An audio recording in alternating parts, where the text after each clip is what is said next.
जो लोग चैनल पर नए हैं वह चैनल को सब्सक्राइब ज़रूर कर लें ताकि हम जल्द से जल्द 1000 सब्सक्राइबर तक पहुंच सकें।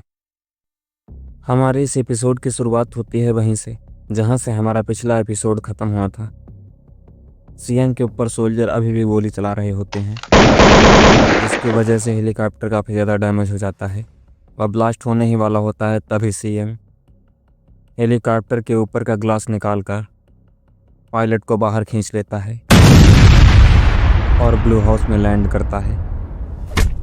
इसके साथ ही हमारा भी शिफ्ट होता है न्यू प्रेसिडेंट पर। वह अपने कमरे में इधर से उधर टहल रहा होता है क्योंकि वह भी इस समय काफ़ी ज़्यादा परेशान है जो शहर में हालात चल रहे हैं उनकी वजह से। वह मन में सोचता हुआ कहता है, बेटे, तुमने किस तरह का देश मुझे सौंपा है। इस समय देश के अंदर कितना फसाद मचा हुआ है, पता नहीं मैं इसे कैसे सुलझाऊंगा। तभी उसकी सेक्रेटरी आती है। सर, हमें पता चला है सीएम इस तरफ ही आ रहा है, आपको यहाँ से चले जाना चाहिए। ठीक है, समझ गया। हमारा भी फिर से शिफ्ट होता है सीएम पर। सीएम के ब्लू हाउस में लैंड होते ही वहाँ की सिक्योरिटी टीम उन्हें घेर लेती है।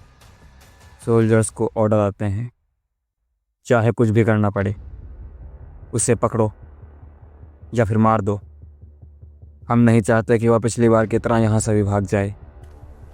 सीएम उनकी तरफ आगे बढ़ता हुआ कहता है, जिसको भी मरने की ज़्यादा जल्दी है वो मुझ पर पहले गोली चलाएगा।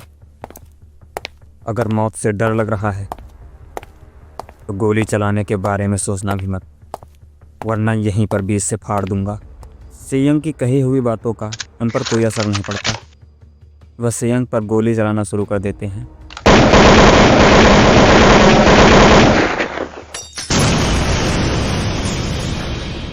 इसके साथ ही हमारा भी शिफ्ट होता है कैपिटल डिफेंस कमांड पर। अंदर मीटिंग चल रही है क्योंकि सीएम को रोकने के लिए जो गोला बारूद सिटी पर चलाया गया उससे काफ़ी लोगों को नुकसान पहुंचा। बहुत सारे लोगों को चोट पहुंची और कुछ लोग मारे भी गए। इसी बात की चर्चा कैपिटल डिफेंस कमांड में हो रही है कि वह आगे क्या करने वाले हैं। मिनिस्टर कहता है, सर, आप यह सब कैसे होने दे रहे हैं। एयरफोर्स ने शहर के अंदर गोलियां चलाई। आपको पता भी है कि कितना नुकसान हुआ है पब्लिक को, कितनी सारी बिल्डिंग टूट गई और बहुत सारे लोगों को भी चोट आई है। अगर ऐसा एक बार फिर से हुआ तो हमें नहीं लगता कि हम कभी इस देश में वापस से इलेक्शन जीत भी पाएंगे। हमने इतना सब कुछ किया, वो भी एक टेररिस्ट को पकड़ने के लिए। सर, अब यह कुछ ज़्यादा ही हो रहा है। अगर आप अगली बार भी अपनी गवर्नमेंट बनाना चाहते हैं तो आपको ऐसा बंद कर देना चाहिए। उस लड़के को पकड़ने का कोई दूसरा रास्ता ढूंढिए। तभी चीफ ऑफ सेक्रेटरी कहता है, तो आप कहना क्या चाहते हैं, हम उसके सामने अपना सर झुका दें। पूरी दुनिया की गवर्नमेंट ऐसा देखकर क्या सोचेगी कोरिया के बारे में। क्या आपको इसका अंदाज़ा है यह हमारी गवर्नमेंट के लिए कितना बड़ा फेलियर साबित होगा। पॉलिटिकल चीफ फिर से कहता है, अच्छा, तो आप कहना चाहते हैं कि आप गोलियां ऐसे चलाते रहेंगे लोगों पर, वो भी सिर्फ एक आदमी को पकड़ने के लिए। चीफ ऑफ सेक्रेटरी, आप लोगों के नज़रिए से देखिए, उन्हें कितना कष्ट हो रहा है इन सबसे। तभी चीफ ऑफ सेक्रेटरी के बगल में खड़ा हुआ मिनिस्टर कहता है, मुझे तो लगता है कि उससे हमें बात करनी चाहिए। कैसी बात कर रहे हैं आप। हम, और वो भी उस राक्षस से बात करेंगे, वो देखते ही हमें मार देगा। तभी पॉलिटिकल चीफ कहता है, हाँ, वह सही बोल रहे हैं। मुझे तो लगता है उस लड़के से हमें बात करनी चाहिए, वह भी एक बच्चा ही तो है, शायद हमारी बात समझ जाए। पॉलिटिकल अफेयर चीफ कहते हैं, आप लोगों का मत चाहे जो हो इस पर, लेकिन मुझे लगता है कि हमें उससे एक बार बात करनी ही चाहिए। इससे कुछ हो या ना हो, लेकिन हमें थोड़ा समय मिल जाएगा उससे निपटने के लिए और साथ में अपने सिटीजन्स को सेफ भी रखने के लिए। फिर चाहें आप सिटी को बम करें या पूरे देश को, बस देश के अगर नागरिक सेफ हैं तो मुझे कोई दिक्कत नहीं है। इसलिए हमें सियोल से लोगों को बाहर निकालना शुरू कर देना चाहिए। तभी प्रेसिडेंट कहता है, ठीक है, तो सभी लोग अपने अपने प्लान पर काम करेंगे। इसके साथ ही हमें टीवी का भी दिखाया जाता है इसके साथ ही हमें यह पता चलता है वह लोग सीएम को ही इन सब का जिम्मेदार ठहरा रहे हैं ताकि वह लोग अपना पलड़ा इससे झाड़ सकें जिन लोगों को उनकी वजह से चोट पहुंची है। साथ ही सीओ से सभी लोगों को निकालना भी चालू कर दिया गया है। तभी हमारा भी हो जाता है सीएम के नर्स पर। अगर आप लोगों को याद हो तो यह शायद एपिसोड 1 से 3 तक हमें दिखी थी। वही है जो यह न्यूज़ टीवी में देख रही है। तभी वह टीवी बंद कर देती है। तो यह सब सीएम कर रहा है। वह भी सीएम के बारे में सोच रही होती है। तभी उसका कोई दरवाज़ा खटखटाता है। कौन है? क्या आप यूनिवर्सिटी हॉस्पिटल की नर्स हैं? हाँ, क्या बात है? तभी उसके दरवाजे पर ज़ोर से पीटने की आवाज़ आने लगती है और दरवाज़ा हल्का सा खुलता है। हेलो मैम, हम पुलिस हैं। क्या आप हमारे लिए दरवाज़ा नहीं खोलने वाली? हम आपसे सीएम के बारे में कुछ बात करना चाहते हैं। लेकिन बात करने से पहले क्या आप यह दरवाजे की चैन हटा देंगी? नर्स उन्हें देखकर काफ़ी ज़्यादा डर जाती है। तुम तो मुझे पुलिस वाले नहीं लग रहे।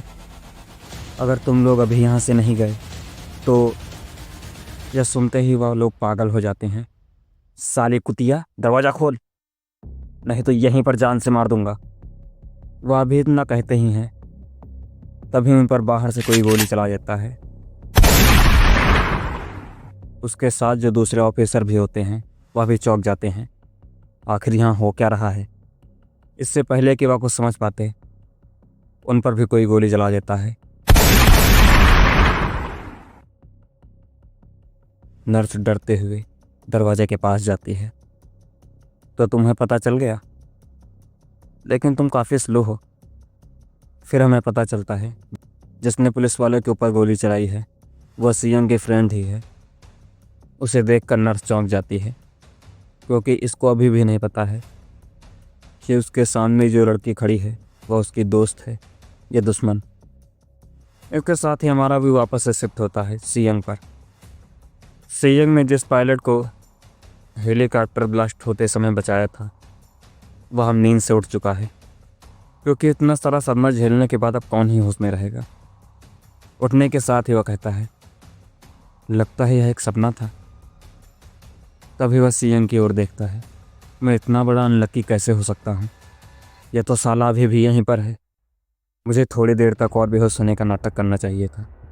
लेकिन रुको, मैं अभी हूँ कहाँ पर?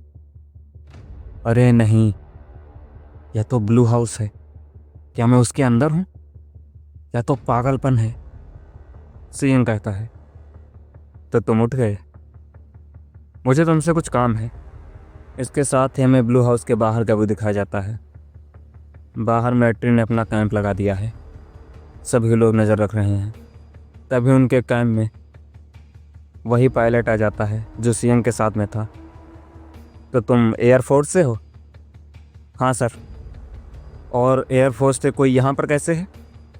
तभी कमांडर के बगल में खड़ा सोल्जर कहता है, सर यह वही पायलट है जो उस लड़के को यहाँ पर लाया था। समझ गया। तो तुम्हारा नाम हानजुन है। तुम हॉस्टेज रूम से यहाँ पर क्या कर रहे हो? मुझे उसने आपसे बात करने के लिए भेजा है। वैसे मैंने अभी तुम्हारे बारे में कुछ सुना है। तुम वही हो जिसने सीएम को यहाँ पर लाने में मदद की। क्या मैं सही हूँ? हाँ सर, और मुझे इसके लिए माफ़ करना। तुम एक सोल्जर हो और ऊपर से एक कैप्टन भी। तब भी तुमने एक टेररिस्ट की मदद की उसे यहाँ पर लाने के लिए।